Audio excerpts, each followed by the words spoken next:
Bonjour, nous nous retrouvons en ce jeudi pour le début du tout dernier chapitre de physique de l'année, physique chapitre 8, mouvement et interaction, principe d'inertie. C'est là le troisième chapitre de mécanique de seconde et il vient donc clore ce thème en cette année de seconde.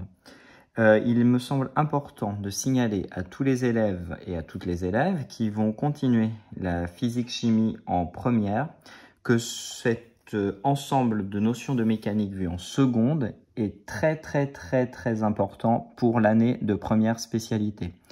En particulier, tout le travail qui a été mené sur les vecteurs, qu'ils soient les vecteurs force ou les vecteurs déplacement et les vecteurs vitesse, instantané et moyen.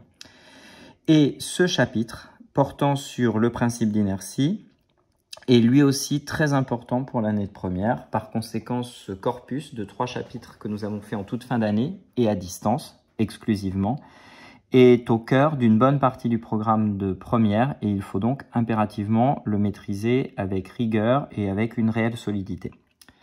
Nous allons reprendre dans l'ordre les différentes questions de l'introduction et je vous laisse évidemment quelques instants pour préparer cette introduction en faisant pause sur cette vidéo si ce n'est pas déjà fait.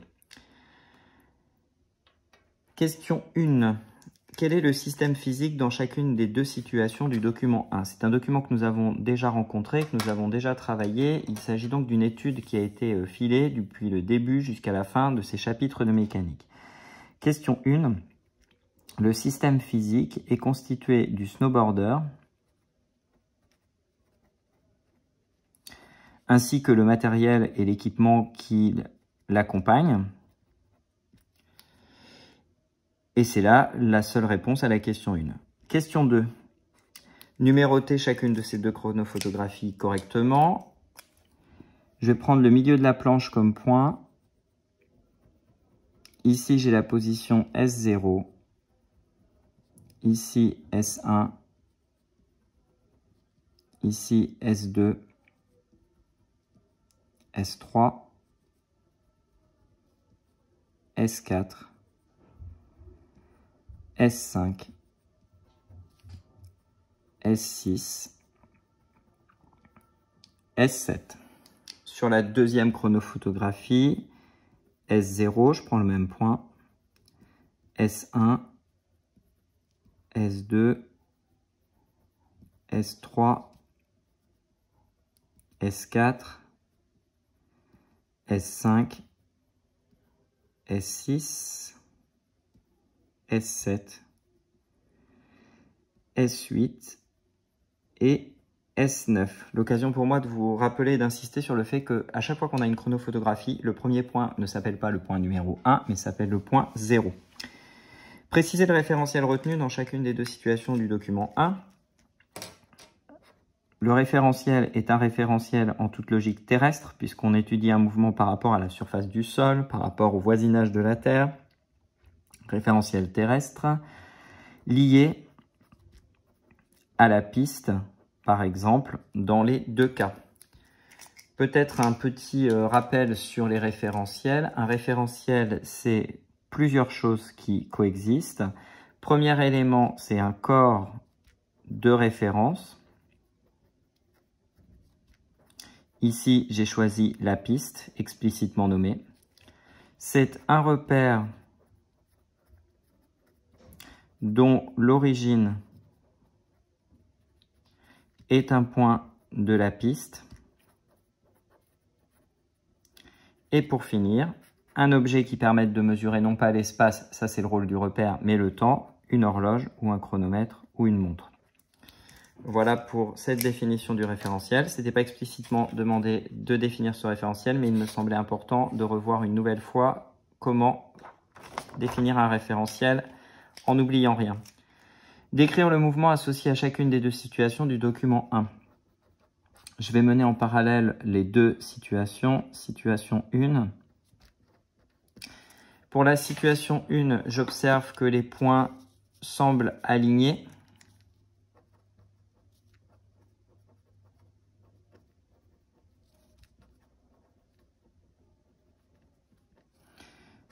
Ce qui pourrait se dire autrement, la trajectoire est une droite.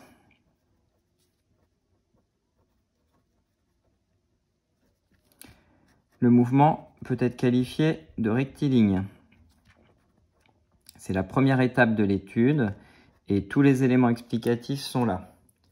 Deuxième élément, les points semblent équidistants.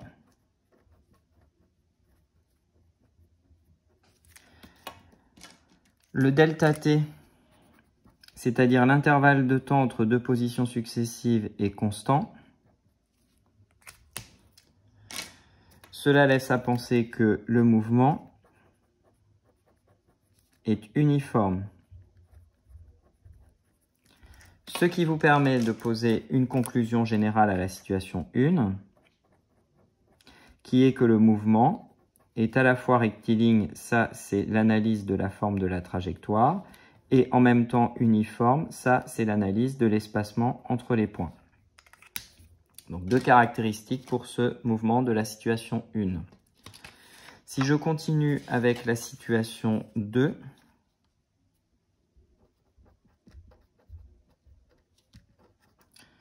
j'observe tout d'abord que la trajectoire, situation 2 qui est là, la trajectoire est quelconque, ce qui signifie que nous avons affaire à un mouvement curviligne, ou alors quelconque. Je vous rappelle que c'est les deux possibilités que vous avez. Ensuite, vous avez des points qui semblent... Alors là, on voit très nettement deux phases à ce mouvement. D'abord, c'est de plus en plus rapproché, puis de plus en plus éloigné. Point semble de plus en plus rapproché, puis éloigné.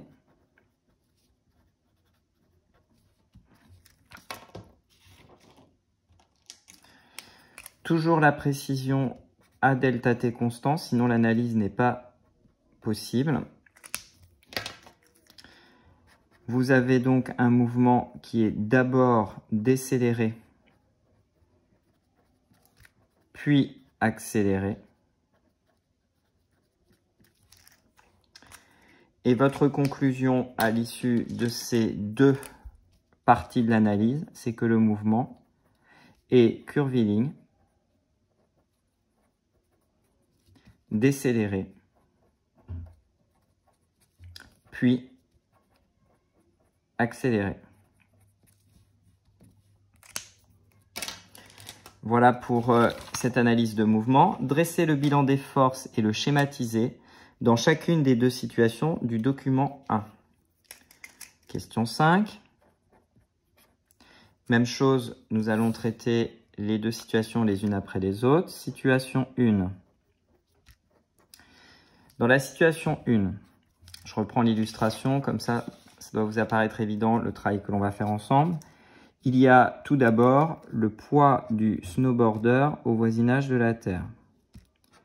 Ce vecteur force est le poids et il est non négligeable, de toute évidence. Deuxième force possible, les frottements solides, puisque notre système physique est au contact d'un solide, la piste. On est sur de la glace ou de la neige, par conséquent, les frottements solides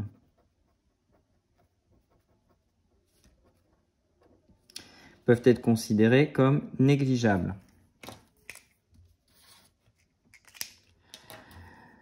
Troisième force possible, la réaction normale du support.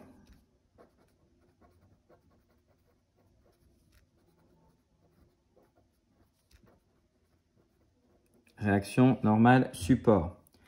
Absolument pas négligeable, c'est ce qui explique que vous ne vous enfoncez pas dans le sol.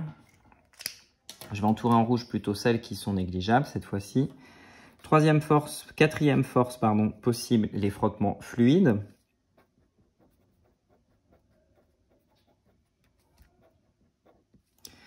Qui peuvent être considérés comme négligeables dans un premier temps, à moins qu'il y ait un vent phénoménal. Cinquième force possible, la poussée d'Archimède de l'air.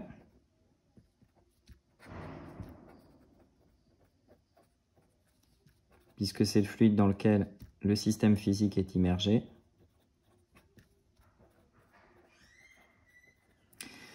Qui, elle, peut aussi considérer comme étant négligeable.